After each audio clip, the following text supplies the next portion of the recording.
I am Shivi Saxena, TGTE from Gyandeep senior secondary public school.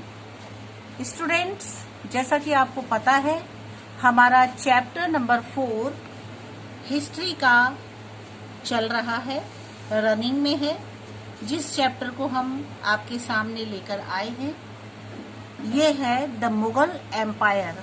मुगलों का शासन किस तरीके से अपने देश पर हुआ, वो आपको इस चैप्टर के बारे में इंट्रोडक्शन के रूप में मैंने बहुत कुछ आपको बता चुकी हूँ, जिसमें आपने देखा था कि हमारा इंडियन सब कॉन्टिनेंट पार्ट जो है, इसमें डिफरेंट डाइवर्सिटी है और कल्चर है जो हमारी विविधता को दर्शाती है। लेकिन इस सब कॉन्टिनेंट पार्ट को चलाने वाला कोई भी रूलर नहीं था जो कि इस पूरे कॉन्टिनेंट को अच्छे से रूल कर सके। It was extremely difficult task for any ruler to accomplish his rule.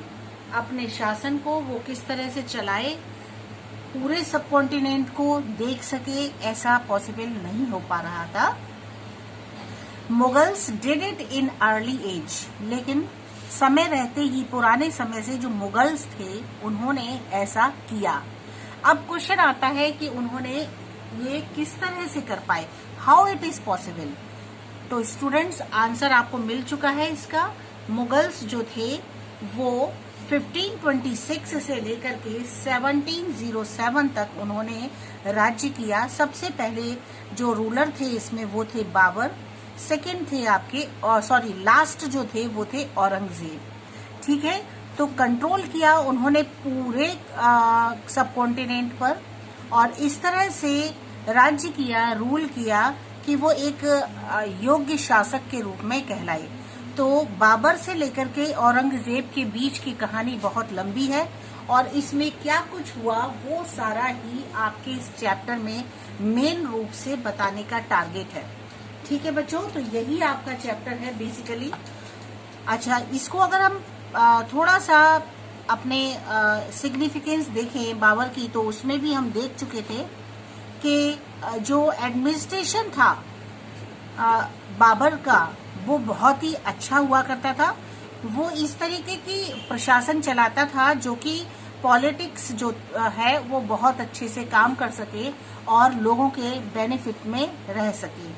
और इस तरीके से सब कॉन्टिनेंट पार्ट को उन्होंने इसको आगे बढ़ाते ले गए। और ये जो पार्ट है हमारे हिस्ट्री का मुगल एम्पायर में, इसको इग्नोर नहीं किया जा सकता किसी भी तरीके से। प्रशासन इतना अच्छा था बाबर का कि उन्होंने आज के समय के लिए भी बहुत सारी प्रशासनिक चीजें हमारे एग्जाम्पल के रूप में बना दी, जो कि आज के समय में भी लोग उसका यूज करते हैं। ठीक है, ये भी आप देख चुके थे। टर्न करते हैं अपने पेज को और देखते हैं आगे हमें क्या कुछ मिलने वाला है। तो आप देखिए, बहुत सारे टॉपिक्स हैं जो आपके साथ हम क्लियर करेंगे वन बाय वन। उनको हम आपके साथ एक बार डिस्कस भी कर चुके हैं। तो लगभग आपके पास 11 और 12 पॉइंट्स हैं जो हम लोग एक साथ वन बाय वन लेके चलेंगे। और इन्हीं 11 पॉइंट्स 1 2 3 4 5 6 7 8 9 10 11 12 पॉइंट्स हैं, जिसमें हमारा पूरा चैप्टर घूमता नजर आता है और इन पॉइंट्स में हमारा पूरा चैप्टर कवर हो जाएगा। ऐसा आपके सामने रखा जाएगा मेरे द्वारा, तो आप उसको ध्यान से सुनते रहिएगा। मुगल्स जो थे उनका क्या था बच्चों, थोड़ा सा इधर देखिए। सबसे पहला पॉइंट हमने लिया था हु वर मुगल्स। तो इसमें हम ऑलरेडी आपके सामने बता चुके हैं कि ये जो थे, इनकी जो लिनेज थी, मतलब पीढ़ियां थी, वो बहुत ही ग्रेट रूप से मानी जाती थी। 2 पीढ़ियां थी जिनका रूल चल रहा था। मदर साइड से ये चंगेज खान के मंगल्स के रूप में जाने जाते थे, और फादर साइड से ये तैमूर के सक्सेसर जो था तैमूर, वो थे जिन्होंने कि इराक, ईरान और मॉडर्न डे तुर्की में शासन किया था, है ना। ये बाबर से पहले की बात हो रही है कि जो उनकी मदर थी वो मंगल थी, चंगेज खान के परिवार से, और जो फादर थे वो तैमूर के राज्यवंश के हुआ करते थे। ठीक है, तो ये जो परिवार था चंगेज खान का, उसमें ये लोग मंगल्स कहलाते थे। ठीक है, तो आगे चल के जो इनकी संतानें थी वो अपने आप को अगर कोई उन्हें मदर साइड से मंगल कहना चाहे तो वो पसंद नहीं करते थे। उन्हें मंगल कहलवाना बिल्कुल अच्छा नहीं लगता था, क्योंकि क्या कारण था उसके पीछे भी एक वजह थी कि जो मदर साइड से जो इनका पूरा रूल था वो बहुत ही ज्यादा कट्टरपंथी थे और ये नरभक्षी थे, मतलब लोगों का भी खून पी जाते थे, उनका भी मांस नोच के खा लेते थे। इस तरीके का यहाँ पर इनका रूल था। तो ये आपने इसमें देखा था। तो ये इस तरीके की बातें इनके जो मुगलों के टाइम में मुगल शासन में लोगों ने सुन रखी थी, जानते थे वो, इसलिए वो नहीं चाहते थे कि उनको कोई भी मंगल्स बोले। ठीक है, अब देखिए, दिस वॉज बिकॉज, ये मैं आपको बता चुकी हूँ ऐसा क्यों था, क्यों वो नहीं चाहते थे कि हमें कोई भी मदर साइड से जाने। तो उसका कारण ये था, this was because Genghis Khan's memory was associated with the miracles of massacre of innumerable people. वो क्या थे, मतलब इसका मतलब ये होता है कि ये बहुत ज्यादा कट्टरपंथी थे, है ना। ऐसे थे कि लोग इनसे डरते थे बहुत ज्यादा, और लोगों को ये उनको बिल्कुल भी रहम दया ऐसी कोई चीज नहीं थी, और ये लोगों को अच्छे से नोच खाट के और खा लेते थे। इनका ये था, नरभक्षी थे। और फिर अगर हम आपको तैमूर के टाइम पीरियड का अगर फैमिली देखते हैं तो उससे 9 पीढ़ी ऐसी थी इनकी जिन्हें ग्रेट और ग्रेट ग्रेट का ओहदा मिला हुआ था, ग्रेट के नाम से जाने जाते थे। और 9 बाबर से लेकर के बाबर को मिला करके 9 पीढ़ियां ऐसी थी जिसमें कि ये ग्रेट के नाम से जाने गए। ये भी आपके सामने डिस्कस हो चुका था। फिर हमने देखा अभी सेकंड, आपका ये फर्स्ट जो था पॉइंट, हु वर मुगल्स, उसके बाद सेकंड पॉइंट आपका आ गया, वो था मुगल मिलिट्री कैंपेन्स। किस तरीके से मुगलों का मिलिट्री चली, मतलब एक के बाद एक कौन आता चला गया। बाबर को लेकर के हम लोग चलते हैं सबसे पहले। तो फर्स्ट मुगल एम्परर जो थे वो बाबर हुआ करते थे। उन्होंने 1526 से लेकर के 1530 तक राज्य किया, शासन किया। ठीक है, जो तैमूर के शासक तैमूर के फैमिली को बिलोंग करते थे। फिर succeeded to the throne of Ferghana in 1494 में, जब वो 12 ईयर्स के थे। कौन, बाबर की बात हो रही है। बाबर मात्र 12 ईयर्स के थे तब उन्होंने फरगना के राज्य को कैप्चर करके उस पर राज्य किया। ठीक है, he was forced to leave his ancestral throne due to the invasion of another Mughal group of the Uzbeks. Uzbek एक थे जो कि उज़्बेकिस्तान से आए थे। उन्होंने जो था इनको, बाबर को मंगल्स के टाइम में इनके साथ में इनका जो शासन था उसको लेकर के इनको मदद की थी, और ये इस तरह से आगे चलता चला गया था। फिर जब हम लोग और आगे बढ़ते हैं तो इसमें देखने के लिए मिलता है कि 1504 में काबुल पर राज्य किया था बाबर ने। बाबर काबुल से आए थे यहाँ अपने इंडिया में। इन 1526 ही defeated the sultan of Delhi. फिर उसके बाद उन्होंने, बाबर जो थे उन्होंने 1526 में इब्राहिम लोदी को हरा दिया था, जो कि दिल्ली का सुल्तान हुआ करता था और जो सल्तनत डायनेस्टी का लास्ट था। आपने 3rd चैप्टर से इसको रिलेट करते हो तो आपने सल्तनत, जो आपने दिल्ली सल्तनत चैप्टर पढ़ा था उसमें लास्ट चैप्टर जो था, लास्ट पॉइंट था, उसमें इब्राहिम लोदी डायनेस्टी दिखाई गई थी। लोदी डायनेस्टी में लास्ट जो था इब्राहिम लोदी था, और उसने उसको हराया था बाबर ने, जो कि काबुल से आए थे। फिर उन्होंने किस तरह से हराया था, जो पानीपत का युद्ध हुआ था, बैटल ऑफ पानीपत, वो आया था अपने देश में। वो भी मैंने आपको बताया था आपके मैप के थ्रू कि किस तरह से उसने एंटर किया था अपने इंडिया के अंदर, और उसके बाद वो सीधा पहुंचा हरियाणा के पास पानीपत में, और वहां पर फर्टाइल ग्राउंड हुआ करता था, जो कि ऐसा ग्राउंड था जहां इजीली, बहुत लंबा चौड़ा ग्राउंड था, बहुत बड़ा सा। और अगर वो उसके साइड से जो नदियां होकर के गुजरती हैं, ताप्ती, झेलम, ये सब नदियां हैं, अगर वो उधर लड़ता तो वो लड़ते लड़ते उन नदियों में डूब जाते। इसलिए ये लोग फर्टाइल ग्राउंड में इन्होंने युद्ध किया, जिसको कहा जाता है बैटल ऑफ पानीपत। और इस तरह से उसने उसको खत्म कर दिया और उसने खत्म करते ही वहां पर मुगलों का शासन हो गया और फिर स्टार्ट होता है एक नया युग, the era of new empire Mughal rule, जिसको कहा जाता है मुगलों का शासन, मुगल रूल कहा जाता है। ठीक है, फिर देखिए ये आप समझ चुके हो 1526 से लेकर के 1557 तक आगे चला ये हमारा मुगलों का राज, जो इफेक्टिव रूल की इनको ख्याति मिली। अब आप देखिए किस तरीके से ये आगे बढ़े। Mughal empire and their relations with various rulers of the time. उस समय में बहुत सारे रूलर थे जो कि जिनसे कि इनका रिलेशन मुगल एम्पायर्स का हुआ करता था, जो थे अहोम, सिख और राजपूत। ये लोग थे जो कि इन्होंने मुगलों के साथ एक अच्छा रिलेशन बना के रखा हुआ था। और फिर देखिए मुगल जो आर्मी थी उसके कैंपेन, अच्छा कौन कौन सी ऐसी वजह थी कि जो बाबर थे वो हर युद्ध में जीतने लगे थे, ऐसी कौन सी वजह रही होंगी? तो देखते हैं थोड़ा सा कि मुगल आर्मी जो थी उसमें हॉर्स और एलिफेंट्स एक अलग वैरायटी के होते थे, ऐसे जो कि बहुत अच्छे से युद्ध में जिता सकें, ऐसे हुआ करते थे। इसके साथ साथ कैनोल्स हुआ करते थे जो कि तोप कहते हैं जिसको। ये एक इम्पॉर्टेंट चीज थी बाबर के सेना में, और जिसके पास तोप होती थी और वो था बाबर। और बाबर जब इस तोप का यूज करता था तो 16th सेंचुरी में उसने ऐसा किया। और उस समय में जब वो तोप के द्वारा लड़ाई करता था तो जैसे ही तोप चलती थी तो क्या होता था, ये इधर से तोप चलाता था तो अपोजिट डायरेक्शन में जो उसका एनिमी होता था उसके जो हॉर्स या फिर एलिफेंट्स हुआ करते थे वो उसकी आवाज से उल्टे हो जाते थे।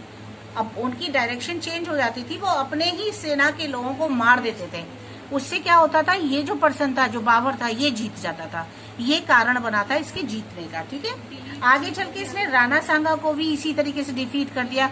राणा सांगा जो कि मेवाड़ के बहुत बड़े राजा थे और उनका तो नाम इतना था कि इनको कोई डिफीट कर नहीं सकता था, लेकिन इसने बाबर ने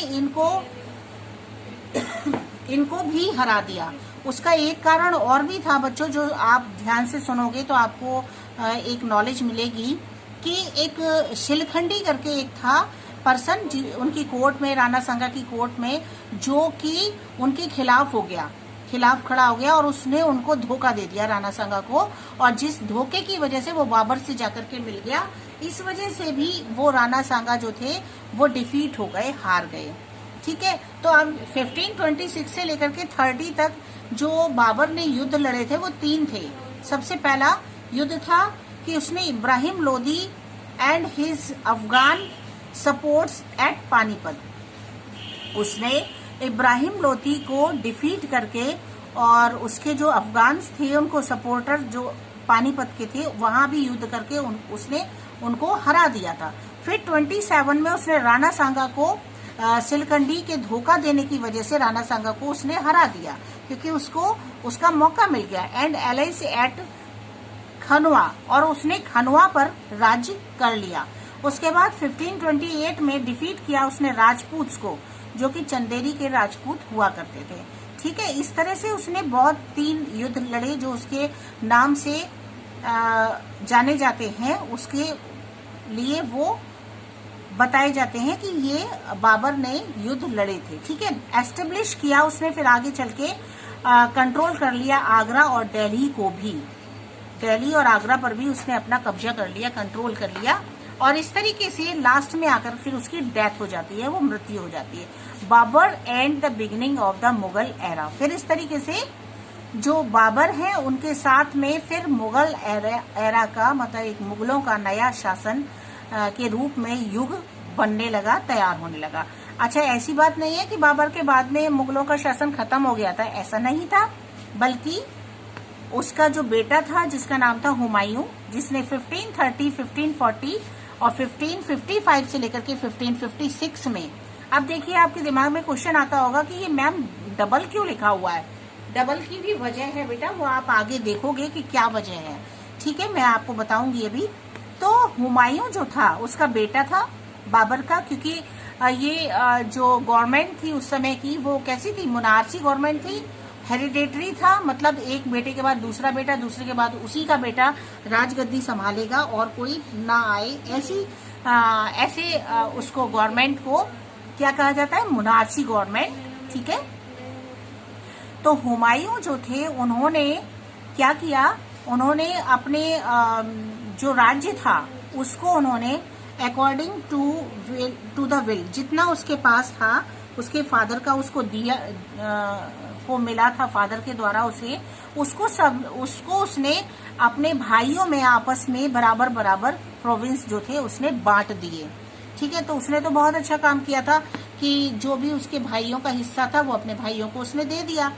लेकिन आगे चल के क्या हुआ, the ambitious of the brother, उसका एक ब्रदर था मिर्जा कामरान। ठीक है, मिर्जा कामरान उसका एक ब्रदर था।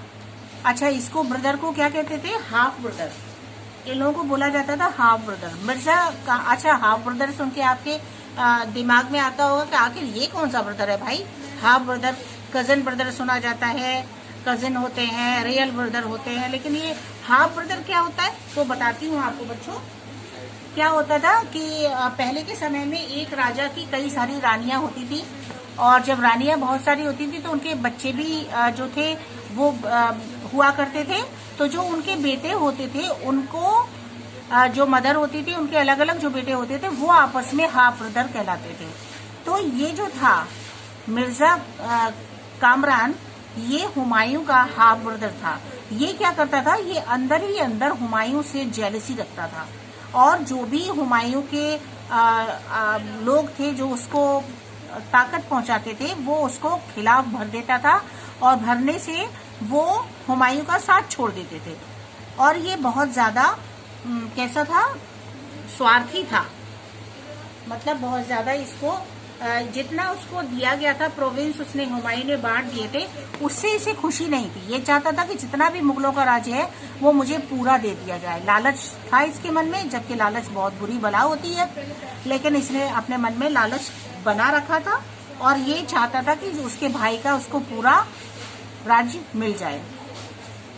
फिर क्या हुआ, इसने इसके लिए अपने जो भाई का जो राज्य था उसमें इसका जो इसके जो दो मित्र थे उसको खिलाफ भरना शुरू कर दिया, और जिससे क्या हुआ, हुमायूं का जो रूल था वो वीक पड़ने लगा, कमजोर पड़ने लगा, और कॉम्पिटिटर्स जो थे वो अफगान के वो भी उसके खिलाफ होने लगे।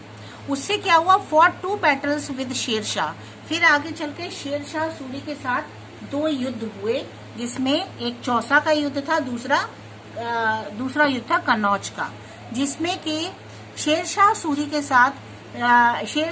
के साथ मिल गया मिर्जा कामरान, और मिलने की वजह से ये दो मिलकर के पावर बढ़ गई, और उससे हुमायूं की जो ताकत थी वो कमजोर पड़ने लगी, और दोनों युद्ध में वो फिर क्या हुआ, हार गया। इस तरह से फिर आगे टर्न करते हैं, उसमें देखते हैं forced to flee to Iran और डिफीटेड, उससे वो फिर डिफीट हुआ एंड ऑफ फिर, और वो हार गया। कौन, हुमायूं जो था वो हार गया, क्योंकि उसकी जो सेना जो लोग थे वो उसका अपोजिशन करने लगे, उसका साथ छोड़ने लगे, तो इस तरह से वो धीरे धीरे जो था डिफीट होने लगा। तो अब आपको लगता होगा कि इस तरह से तो फिर मुगलों का राज्य जो होगा वो खत्म हो चुका होगा, लेकिन नहीं बच्चों, ठीक है, end of the Mughal empire, no, वो नहीं खत्म हुआ। Humayun received help from the Safavid Shah, ठीक है। हुमायूं ने क्या किया, हुमायूं को राज्य से वो निकल गया, वहां से निकाल दिया गया उसको, क्योंकि वो कमजोर पड़ने लगा, वीक पड़ने लगा, तो वो वहां से जाकर के काबुल पहुंचा, और काबुल पहुंचने के बाद में उसने वहां पर सफेद शाह थे उनकी शरण ली, है ना, उनके उसमें चला गया। तो उसने वहां रहा कुछ समय के बाद, फिर 1555 में उसने दिल्ली को कैप्चर कर लिया। वो किस तरीके से, वो उसने क्या किया कि वो कैप्चर करने के लिए इन 1556 में हुमायूं जो थे नहीं, मृत्यु से पहले उन्होंने सिकंदर शाह सूरी थे, वॉज डिफीटेड बाय हुमायूं, उनकी वो डिफीट कर दिया हुमायूं ने उनको, शेरशाह सूरी को सिकंदर शाह सूरी बोलते थे जिनको, कि उसको उन्होंने हरा दिया और उससे क्या हुआ, हराने से फिर वो दिल्ली पर राज्य उन्होंने कर लिया 1555 में हुमायूं ने। ठीक है, इस तरह से उन्होंने फिर पाकिस्तान में एक जब तक कि उनको मतलब नहीं आए थे वो, उससे पहले जब वो दिल्ली का कैप्चर नहीं किया था, उससे पहले भी क्या हुआ था कि जब उनको वहां से निकाल दिया गया, वो काबुल चले गए, फिर उसके बाद में उनको अमरकोट पाकिस्तान में उनको जगह मिली आगे चल के जाने के लिए। उन्होंने अच्छा एक काम और क्या किया था कि जो सफेद शाह थे, इनकी बेटी थी, उनकी कोर्ट में बैठा करती थी उनके साथ में, उससे इन्होंने विवाह कर लिया हुमायूं ने। तो जब विवाह कर लिया इन्होंने, तो जो सफेद शाह थे उन्होंने कहा कि अब हमारे राज्य से जाओ, तो उन्होंने उन्हें अपने राज्य से निकाल दिया। और निकालने के बाद में अब ये कहाँ जाते अपनी पत्नी के साथ में, तो ये पाकिस्तान में अमरकोट जगह थी, वहां पहुंचे। और उनकी बेगम का नाम था, वो थी बानो बेगम, उनकी वाइफ का नाम था। वो अपनी बानो बेगम के साथ में पाकिस्तान पहुंचे और वो प्रेग्नेंट थी। और जब वो वहां पहुंची तो a king of Amarkot was help to Humayun. उससे क्या हुआ, हुमायूं को उन्होंने मदद की, जो अमरकोट के किंग हुआ करते थे। और उन्होंने वहां पर अपने बेटे को जन्म दिया, जो जिसका नाम पड़ा आगे चल के अकबर। ठीक है, इस तरह से अकबर का जन्म हुआ अमरकोट में, जो कि अमरकोट की कोर्ट हुआ करती थी, वहां पर उनका जन्म हुआ। और उन्होंने यहीं पर अपनी एक लाइब्रेरी भी बनवाई थी, जिसको शेर शाह सूरी ने बाद में अपने नाम पर नाम डाल दिया था। इसमें जो था शेर मंडल के नाम से जानी जाती थी। यहीं पर आकर के जब हुमायूं थे, हुमायूं यहाँ अपनी लाइब्रेरी में ही थे, तो ये अपनी सीढ़ियों से नीचे उतर रहे थे, तो उतरते पे एक्सीडेंटली उनकी एकदम सडन मृत्यु हो गई थी। और इस तरह से 1556 में वो जो थे हुमायूं, वो मर गए थे इस तरह से अपनी लाइब्रेरी में। ठीक है, तो ये जनरल नॉलेज के छोटे छोटे क्वेश्चंस होते हैं, इनका ध्यान रखना पड़ेगा बच्चों आप लोगों को। अब थोड़ा देखते हैं अकबर को। अकबर को आप देखोगे अकबर आ चुके हैं, इनका जन्म हो गया था। उसके बाद अकबर जो थे 1556 से लेकर के 1605 तक अकबर ने राज्य किया था। तो अकबर मात्र 13 साल का था जबकि वो एम्परर बन चुका था। ठीक है, और उसका जो शासन था उसको उसने डिवाइड कर दिया था, थोड़े पार्ट्स में डिवाइड कर रखा था उसने, अकबर ने।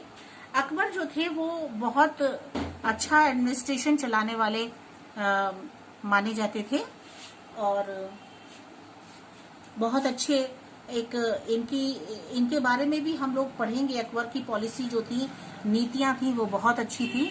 उनको हम लोग आगे इसी चैप्टर में देखेंगे। पहले ये देख लेते हैं कि उन्होंने 1556 से लेकर के 1570 तक, और फिर 1570 से लेकर 1605 में, और 1579 से लेकर के 1580 में उन्होंने क्या क्या किया, क्या क्या उतार चढ़ाव अकबर ने देखे।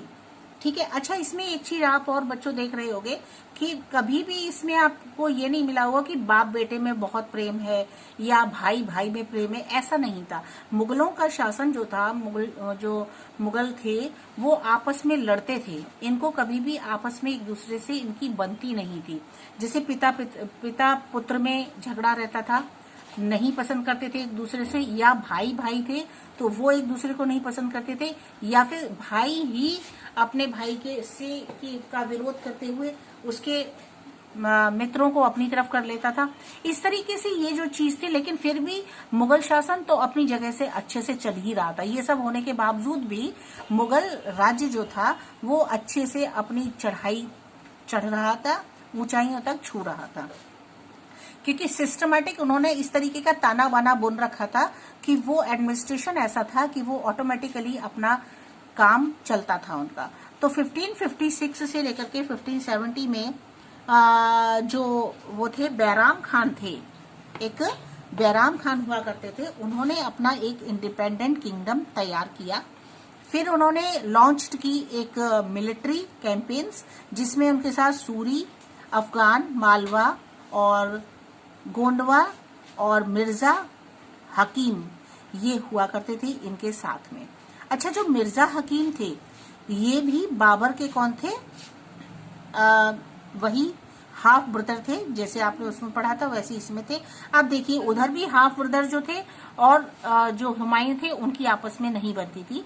इसी तरीके से ये जो मिर्जा हाकिम है ये भी अकबर के साथ इनका अच्छा तालमेल नहीं था, तो ये भी इसी तरीके से चल रहा था। तो आप देखोगे कि किस तरीके से उन्होंने जो था उसको आगे लेते चले गए। और जो गुजरात में फिर जाकर के उन्होंने मिलिट्री चैंपियन बनाया था गुजरात में, और उसको ईस्ट में जो बिहार, बंगाल और उड़ीसा है यहाँ पर भी इन्होंने इसको कैप्चर किया था। फिर आगे चल के कॉम्प्लिकेशंस बढ़ते चले गए, क्योंकि मिर्जा हकीम जो थे वो उनके खिलाफ हो गए थे, और मिर्जा हकीम ने क्या किया कि कॉम्प्लिकेशंस और ज्यादा क्रिएट कर दिए 1579 से लेकर के 1580 तक। और वो किस तरीके से किए, तो वो उसका प्रभाव बाबर अकबर के एडमिनिस्ट्रेशन पर बहुत ज्यादा पड़ा था, और उन्होंने नॉर्थ वेस्ट को एक्सपेंशन कर दिया। और फिर आगे चल के कुंदाहार और कश्मीर और काबुल जो थे इन पर उन्होंने अपना राज्य कर लिया। किसने? मिर्जा हकीम ने उनको। और जो फिर इस तरह से जब एक टाइम पर जो अकबर थे वो डेक्कन में गए हुए थे, तो जो सलीम थे, अच्छा आगे चल के अकबर का एक बेटा हुआ जिसका नाम सलीम था।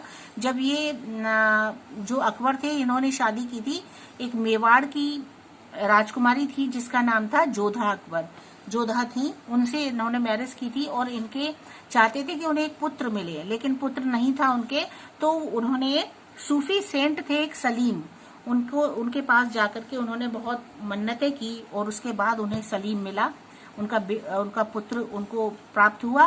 तो उन्हीं के नाम पर इन्होंने इनका नाम सलीम रखा। फिर आगे चल के इनका नाम जहांगीर पड़ गया।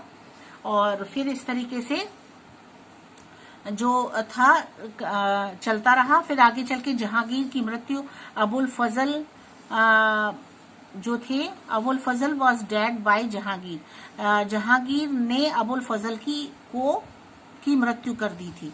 इस तरीके से ये चलता रहा सारा इनका। और जहांगीर जो थे, सलीम जिनको कहा जाता है, इनके बाद अकबर के बाद फिर वो आ गए। अच्छा इतना ही अकबर के बारे में नहीं है, बस इसमें इस समय हम यही पढ़ेंगे, लेकिन अकबर के बारे में अभी बहुत कुछ है इस चैप्टर में जो हम आगे भी देखने वाले हैं। ठीक है, तो जहांगीर को भी लेंगे हम, लेकिन अभी बस इतना ही आपके लिए काफी है। फिर आगे और पढ़ेंगे। आज के लिए इतना ही। ओके बच्चों, बाय बाय।